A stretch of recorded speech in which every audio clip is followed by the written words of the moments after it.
धरती पर एक जीव ऐसा है जो डायनासोर्स के टाइम से सरवाइव कर रहा है। 66 मिलियन ईयर्स पहले जब एक एस्ट्रॉयड धरती से टकराया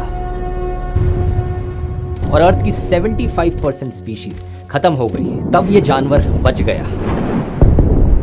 उसके बाद आइस एजेस आए, कॉन्टिनेंट शिफ्ट हुए, क्लाइमेट बदले, लेकिन ये जिंदा बचता रहा। ये था द लेदरबैक सी टर्टल, दुनिया की सबसे बड़ी टर्टल की स्पीशीज। इनके बारे में एक खास बात है, पता है क्या? कि ये कहीं भी हो, अंडे देने के लिए ये हमेशा उसी बीच पर लौटते हैं जहां ये पैदा हुए थे। और इंडिया में इनका सबसे बड़ा नेस्टिंग ग्राउंड है गैलाथिया बे, द ग्रेट निकोबार आइलैंड पर।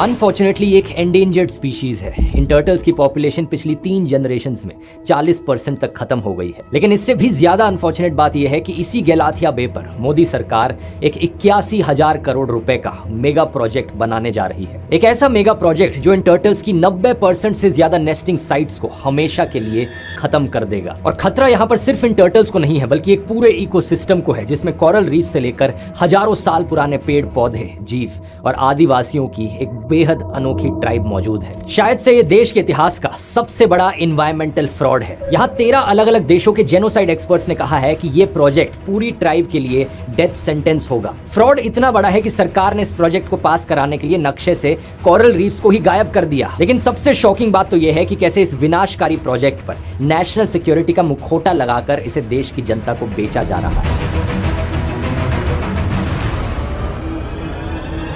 सबसे पहले हमें समझना होगा कि ये ग्रेट निकोबार आइलैंड एग्जैक्टली है कहां पर, क्योंकि बहुत सारा झूठ तो इसी चीज पर फैलाया जा रहा है। अगर आप इंडिया के नक्शे में देखोगे तो अंडमान एंड निकोबार आइलैंड्स की एक लंबी चेन दिखाई देगी, बे ऑफ बंगाल में फैली हुई। ग्रेट निकोबार इस चेन का सबसे आखिरी आइलैंड है, इंडिया का सदर्न मोस्ट पॉइंट। इससे थोड़ा और साउथ ईस्ट में जाओगे तो इंडोनेशिया और मलेशिया के बीच एक स्ट्रेट ऑफ मलाक्का मौजूद है। ये वाला स्ट्रेट ऑफ हॉर्मुज की तरह दुनिया के सबसे इंपॉर्टेंट शिपिंग लेन्स में से एक है। यहाँ से हर साल 94,000 जहाज और दुनिया का 30% ट्रेड गुजरता है। Great Nicobar island straight of Malacca की एंट्रेंस से करीब 200 से 300 किलोमीटर दूर है, डिपेंडिंग अपॉन आप एग्जैक्ट एंट्रेंस का पॉइंट कहां पर मानते हो। ध्यान से सुनिए मैं क्या कह रहा हूँ, एंट्रेंस से 200-300 किलोमीटर दूर है। ये चीज बाद में बहुत रेलेवेंट होगी जब हम चोक पॉइंट की बात करेंगे। अब मोदी सरकार के इस मेगा प्रोजेक्ट में 4 मेजर कंपोनेंट्स हैं। एक है इंटरनेशनल कंटेनर ट्रांसशिपमेंट टर्मिनल, दूसरा है डुअल यूज एयरपोर्ट यानी मिलिट्री और सिविलियंस दोनों के लिए, तीसरा है एक 450 MVA पावर प्लांट और चौथा एक कमर्शियल टाउनशिप। एस्टिमेट्स के अनुसार यहाँ पर 3.5 लाख से लेकर 6.5 लाख लोगों को बसाने की कोशिश की जाएगी। टोटल कॉस्ट 81,000 करोड़ रुपए बताई जा रही है और इसका पहला फेज 2028 तक ऑपरेशनल होगा। चारों चीजों में से सबसे इंपॉर्टेंट बताया जा रहा है मिलिट्री फैसिलिटीज, और दावा किया जा रहा है कि इंडिया इसकी मदद से चाइना को चोक कर देगा। असल में चाइना ने पिछले 2 दशकों से इंडियन ओशन में अपनी प्रेजेंस बढ़ा दी है। स्ट्रिंग ऑफ पर्ल स्ट्रेटजी के तहत उन्होंने श्रीलंका, पाकिस्तान, जिबूटी, म्यांमार और मालदीव्स में पोर्ट्स डेवलप किए हैं। ये सारे पोर्ट्स इंडिया को चारों तरफ से सराउंड कर रहे हैं और अब कहा जा रहा है कि ग्रेट निकोबार इसका जवाब होगा, क्योंकि चाइना का 75 से 80% imported oil state of Malacca से गुजरता है। इस झूठ को आगे वीडियो में डिबंक करेंगे, लेकिन अभी के लिए एज्यूम कर लेते हैं कि ये चीज सच है कि ग्रेट निकोबार प्रोजेक्ट की वजह से इंडिया चाइना को चोक कर सकता है। लेकिन सवाल ये कि ये करने की कीमत क्या चुकानी पड़ रही है हमें। मैं पैसों वाली कीमत की बात नहीं कर रहा, मैं इकोलॉजिकल कीमत की बात कर रहा हूं। इस प्रोजेक्ट का टोटल एरिया लगभग 166 स्क्वायर किलोमीटर है, जिसमें से 130 स्क्वायर किलोमीटर फॉरेस्ट एरिया है और 84 स्क्वायर किलोमीटर ट्राइबल रिजर्व है। नक्शे में आप देख सकते हो कि पूरा आइलैंड चारों तरफ हरी भरी ग्रीनरी से भरा हुआ है। अब सरकार कहती है कि हमें इस प्रोजेक्ट के लिए सिर्फ 1.82% फॉरेस्ट एरिया काटना पड़ेगा। आप कहोगे सुनकर यार ये तो सही है, सिर्फ 2% फॉरेस्ट कटेगा, बाकी 98% फॉरेस्ट तो बचा रहेगा ना। लेकिन यहीं पर आता है सरकार का पहला बड़ा झूठ। ये 1.82% एज अ परसेंटेज ऑफ पूरे अंडमान एंड निकोबार आइलैंड्स का एरिया है। अगर सिर्फ इस आइलैंड की बात करी जाए तो ये 15% एरिया होता है। सरकारी एस्टिमेट 7.11 लाख पेड़ कटेंगे, लेकिन यह है दूसरा बड़ा झूठ। इंडिपेंडेंट रिसर्चर्स एस्टिमेट करते हैं कि 1 करोड़ तक पेड़ काटे जाएंगे। सोचकर देखो दोस्तों, 1 करोड़ पेड़ काटे जाएंगे। और इन पेड़ों को देखो जरा, इन पेड़ों की कीमत किसी भी आम पेड़ से कहीं ज्यादा है, क्योंकि ये 100-100 साल पुराने पेड़ है। अनटच्ड फॉरेस्ट, ऐसे ट्रॉपिकल फॉरेस्ट को नेचुरल एयर कंडीशनर बोला जाता है, क्योंकि अपने आसपास का तापमान लगभग 2.41 डिग्री सेल्सियस कम कर देते हैं। इसके अलावा ट्रॉपिकल फॉरेस्ट कम होने से बारिश भी सिग्निफिकेंटली कम होती है, यानी पेड़ काटने का सीधा मतलब है कम बारिश, ज्यादा गर्मी और ज्यादा हीट वेव्स। सबसे डिस्टर्बिंग बात यह है कि इसी जंगल में द ग्रेट निकोबार की शोम्पेन ट्राइब रहती है। इंडिया के पर्टिकुलरली वल्नरेबल ट्राइबल ग्रुप्स में से एक। 2011 के सेंसस के अकॉर्डिंग इन आदिवासियों की पॉपुलेशन सिर्फ 229 लोगों की थी। इन लोगों का बाहरी दुनिया से संपर्क ना के बराबर है, लेकिन अब ये प्रोजेक्ट इन्हें पूरी तरीके से खत्म कर सकता है। एक्सपर्ट्स का कहना है कि नए लोगों के कांटेक्ट में आने से इनको डिजीजेस का एक्सपोजर होगा, ऐसे डिजीजेस और बीमारियां जो इन्होंने कभी अपनी जिंदगी में नहीं देखी। इनका इम्यून सिस्टम उन डिजीजेस के लिए ट्रेंड ही नहीं है। ऐसा ही कुछ अमेरिकन ट्राइबल लोगों के साथ हुआ था जब यूरोपियन लोगों ने पहली बार अमेरिका में कदम रखा था।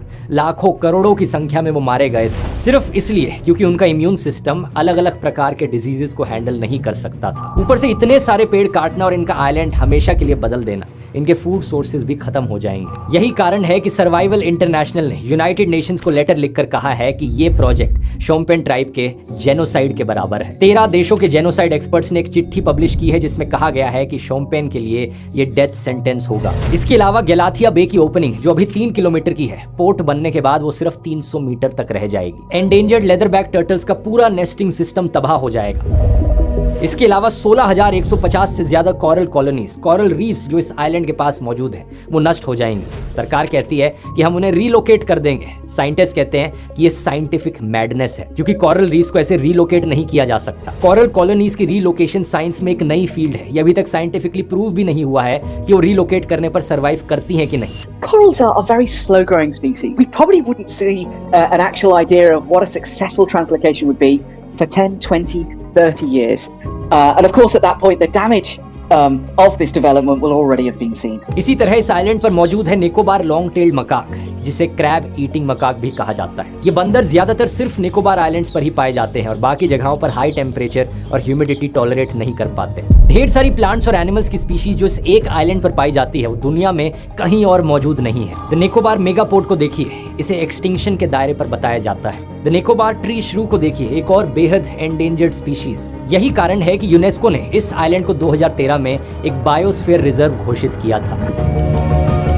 अब सवाल ये उठता है कि अगर ये प्रोजेक्ट इतना विनाशकारी है तो इस प्रोजेक्ट को परमिशन कैसे मिली।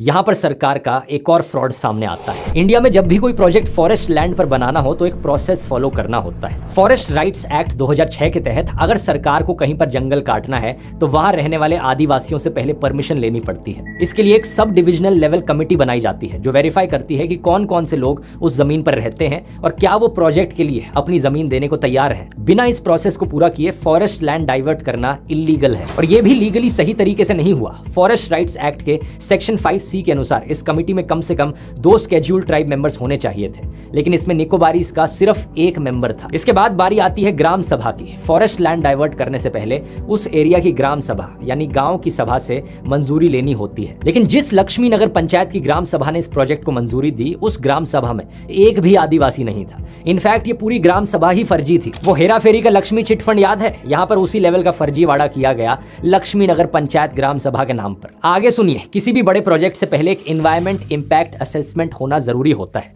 जिसमें स्टडी की जाती है कि प्रोजेक्ट से एनवायरमेंट पर क्या असर पड़ेगा। ये प्रोसेस नॉर्मली महीनों या सालों का होता है क्योंकि किसी एक्सपर्ट को वहां ग्राउंड पर जाकर देखना होता है कि एक्चुअली में कितना असर पड़ेगा एनवायरमेंट पर इस प्रोजेक्ट का। लेकिन ग्रेट निकोबार पर जब ये EIA करवाया गया सिर्फ 6 से 7 दिन में ही कर लिया गया। इसमें भी डेटा को चेरी पिक किया गया और ऐसी फाइंडिंग्स को रिपोर्ट में शामिल ही नहीं किया गया जिनका प्रोजेक्ट पर नेगेटिव असर पड़ता। साल 1997 में गैलाथिया बे को एक वाइल्ड लाइफ सेंचुरी बनाया गया था, लेकिन जनवरी 2021 में अचानक से इस सरकार ने उसे डी नोटिफाई कर दिया कि अब से ये वाइल्ड लाइफ सेंचुरी है ही नहीं। सबसे शॉकिंग चीज तो यह है कि जब सरकार के national centre for sustainable coastal management ने साल 2020 में ग्रेट निकोबार आइलैंड का नक्शा बनाया था तो उसमें इसके पूरे कोस्ट के अराउंड कोरल रीफ्स दिखाई गई थी। लेकिन 2021 में अचानक से नक्शा बदला जाता है और कोरल्स को पूरी तरीके से गायब कर दिया जाता है। यानी जानबूझकर नक्शे बदले गए ताकि किसी को पता ही ना चले कि यहाँ पर किस लेवल की डिस्ट्रक्शन होगी।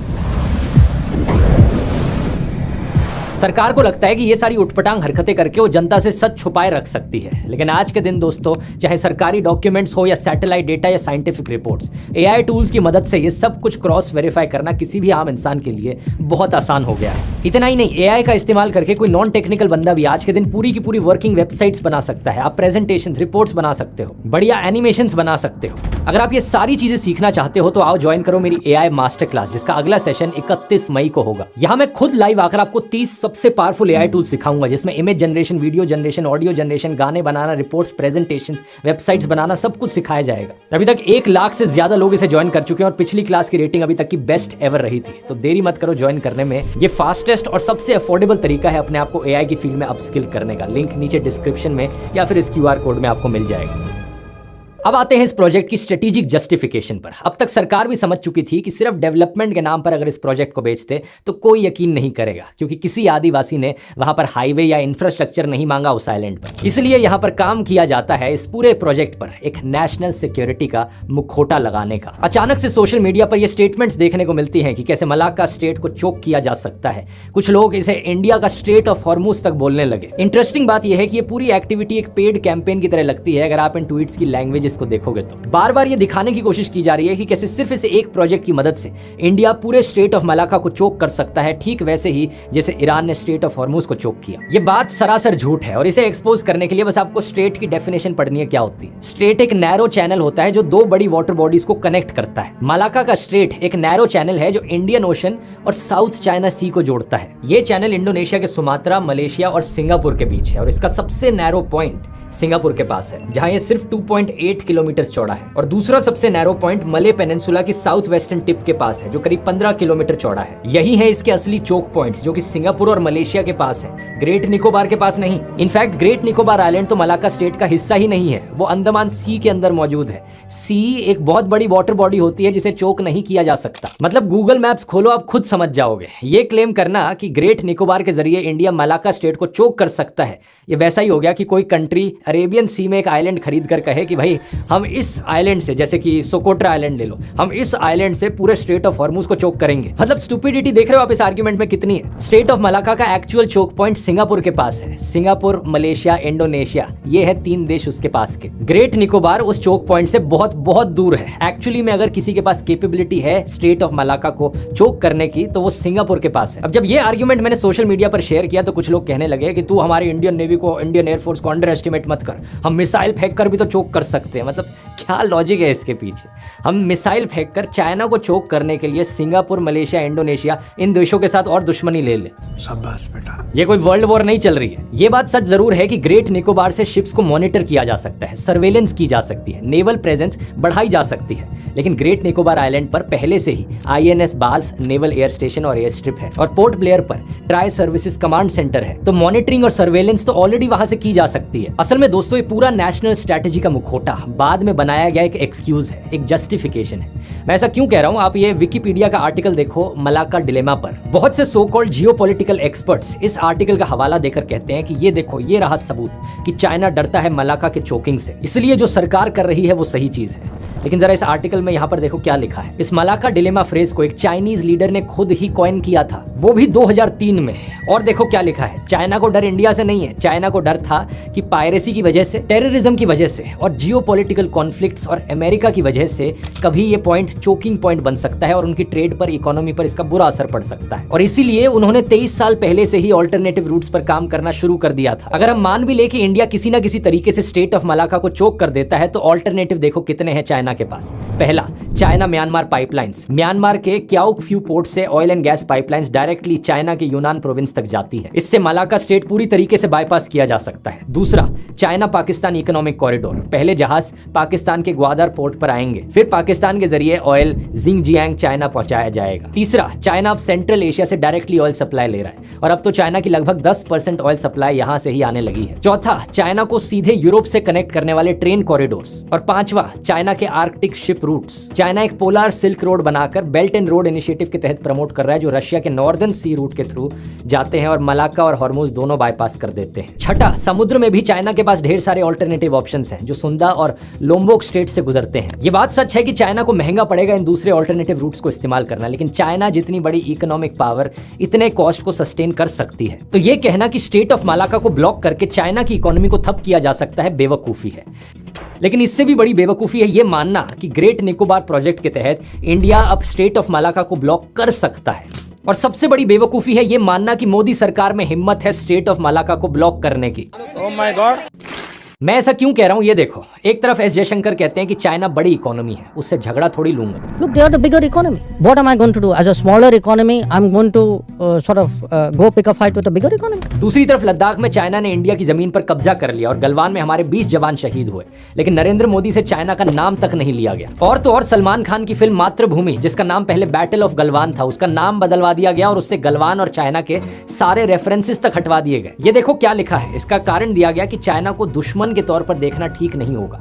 साथ में ये तक रिक्वेस्ट की गई कि चाइना का नाम तक ही ना लिया जाए। इसके पीछे वजह थी कि चाइनीज मीडिया ने इस फिल्म का विरोध किया था और कहा था कि ये एंटी चाइना है। मतलब सोचकर देखो, जिस सरकार में हिम्मत नहीं है चाइना के खिलाफ एक फिल्म तक रिलीज होने देने की, वो सरकार चाइना को चोक करेगी। इस सबसे साफ पता लग जाता है दोस्तों कि नेशनल सिक्योरिटी सिर्फ एक बहाना है। अब सवाल यह है कि असली मकसद क्या है यहाँ पर सरकार का। ये देखो प्रोजेक्ट प्लान में क्या लिखा है, casinos, resorts, adventure sports, entertainment clusters. असलियत में इस प्रोजेक्ट के 166 स्क्वायर किलोमीटर्स में से 149 स्क्वायर किलोमीटर्स पर एक इंटीग्रेटेड टाउनशिप बनेगी। ये लिटरली इस नेचर रिजर्व में कैसीनोस बनाना चाह रहे हैं। और औकात देखो फिर इनके पेड ट्रोल्स की, जो इस प्रोजेक्ट को अपोज करे उसे ये चाइनीज एजेंट कह रहे हैं। मैं तो खुलकर कह सकता हूँ कि मेरे में हिम्मत है चाइना के खिलाफ बोलने की। बॉयकॉट चाइना पर वीडियोस बनाए हैं, ट्रंप के खिलाफ कितने वीडियोस बनाए हैं, अमेरिका के खिलाफ बोला है, लेकिन इनके किसी भी एक बीजेपी के मंत्री में हिम्मत है चाइना या अमेरिका के खिलाफ बोलने की? चाहे ट्रंप हो या चाइना हो, जो भी इनसे ज्यादा पावरफुल होता है उसके पैरों पर गिर जाते हैं, जी हुजूर करने लग जाते हैं। और बेचारे वो आदिवासी जो इनसे लड़ नहीं सकते, जो इनसे कमजोर है, उन्हें ये एक्सप्लॉइट करते हैं। छहबार पोर्ट की ही कहानी देख लो। ईरान में इंडिया ने अफगानिस्तान और सेंट्रल एशिया तक एक्सेस के लिए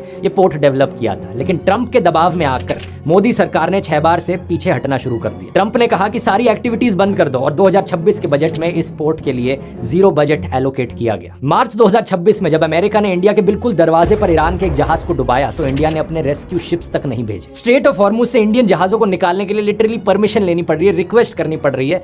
और किस मुंह से ये लोग कहते हैं कि हमारे में हिम्मत है स्ट्रेट ऑफ मलाका को चोक करने की? असल में दोस्तों इस पूरे प्रोजेक्ट के पीछे एक बार फिर से वही नाम सामने आता है जो कई बार और आया है। प्रोजेक्ट को बिल्ड करने के लिए जिन 11 कंपनीज ने एक्सप्रेशन ऑफ इंटरेस्ट दिया है, उसमें एक नाम है अडानी पोर्ट्स का भी। सच बात यह है दोस्तों कि हसदेव के जंगल हो या सीजी मली हिल्स, इस सरकार का हमेशा एक ही मकसद रहा है, अपने उद्योगपति मित्रों को देश लूटने का मौका दो, चाहे उसके लिए पेड़ काटने पड़े, पहाड़ खोदने पड़े या फिर कोरल रीफ्स को डिस्ट्रॉय करना पड़े, चाहे एक पूरी की पूरी ट्राइब का जेनोसाइड ही क्यों ना हो जाए, सब चलेगा बस क्योंकि पैसा मिल रहा है। मैं जुडिशरी से रिक्वेस्ट करूंगा, अगर आप में थोड़ी भी इंडिपेंडेंस बची है तो इस विनाश को होने से रोको। अगर मिलिट्री इंस्टॉलेशन करनी है तो करो, लेकिन कम से कम ये कैसीनोज, रिजॉर्ट्स, इस सब को वहां बनने से रोको।